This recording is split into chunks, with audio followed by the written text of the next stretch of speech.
So we always intended when we started the camper that we'd have some sort of air conditioning system in the back. As you guys know, we don't have aircon in the cab, and that doesn't bother us too much at this stage. But we want to future-proof ourselves for a family, so we think it's pretty important to have the ability to have some air conditioning in the back, especially in Australia when it gets really hot. So we're super excited. We've actually teamed up with my generator in sorting out our air conditioning solution. So I'll get it out. So we got this bad boy here. So this is called the Truma Saphir Comfort RC, and it is an underbunk air conditioner, which in the market are kind of rare and pretty unique. So obviously the big downside of your usual sort of Caravan air cons is that they are up on your roof and they're really heavy. So you normally have to actually have your roof supported with some sort of structure that goes around that particular unit.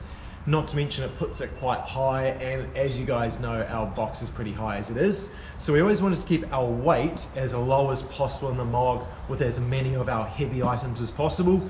So that's kind of where the underbunk aircon really shines for us, and was always the unit that we wanted. So this thing also is a heater, and in cooling mode it'll also clean your air and dehumidify it. So it does pretty much everything, which is awesome, and it heats with 1700 watts, so it'll actually be a really good heater. We will be installing a diesel heater as well, but it'll be really nice that if that diesel heater fails, or say we run out of diesel for that, we've always got our aircon that we can use as our backup as well. Now it has 3 ports on the side. So we have this nice hose here that I can cut to length, and basically have 3 different ports around the MOG, one up high, we'll probably have a couple low as well, and so we can basically fire aircon or heating all around the cabin, which will be really nice. Other cool thing about this is it's only 23 kilos, so it's actually really light, and we are going to have it underneath our full upright fridge, so that'll be a really nice spot for it. I will need to plumb it through the floor for the drain so that it can drip out that way, and just make sure that it's got enough cooling all around it as well as behind the fridge. So we're pretty confident we've got it in a good spot, but yeah, we'll be installing it over the coming couple of weeks, I would say. Very excited about it, so I'm keen to show you guys me install this. Very amateur DIY installation, but it should be good.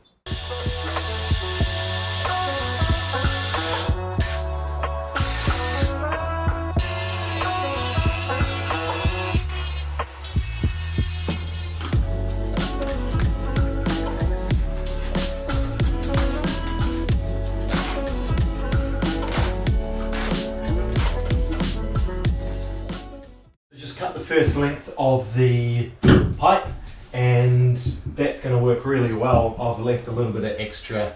We just need to find some hangers, they're about that diameter, to put underneath the shelving unit so that that stays up nice and strong. We've cut it through the carpet. That's going to go down behind the Truma. Now you've got 3 different ports. The port furthest away from the center of the unit is the most powerful. So I want the most powerful one going to the kind of main sleeping area, I guess you could call it. And then the second most powerful I'll have going into that area of the box. And the least powerful you want, obviously on your shortest run, will have going up to here. We will need to get a bit more of this, this piping, maybe about 3 more meters. You only want a maximum of 15 meters in total, and from memory your longest run should be no more than 8 meters. So we'll be absolutely fine there. The unit will be easily powerful enough to run a Caravan, like a space this size. You could have probably quite a lot bigger, and this unit would still be easily powerful enough. Now Truma was really good in supplying a really detailed basically map for cutting holes into the floor, which I really like, because we've cut some holes so far with no template and you've got to do heaps of measuring and stuff. So the way we've got the unit is that will go this way. All I need to do is work out exactly where we want the unit. I think I'll probably have this equal distance from here and here. So there's room for piping, there's room for a bit of airflow, and we haven't put aluminium along here so that we can remove the unit if we ever need to. and I can also access the filter here as well. That'll be under the kitchen bench. So I think that's going to be the area to put it in. So I'm going to pull the unit out, put this on the floor and start drilling holes.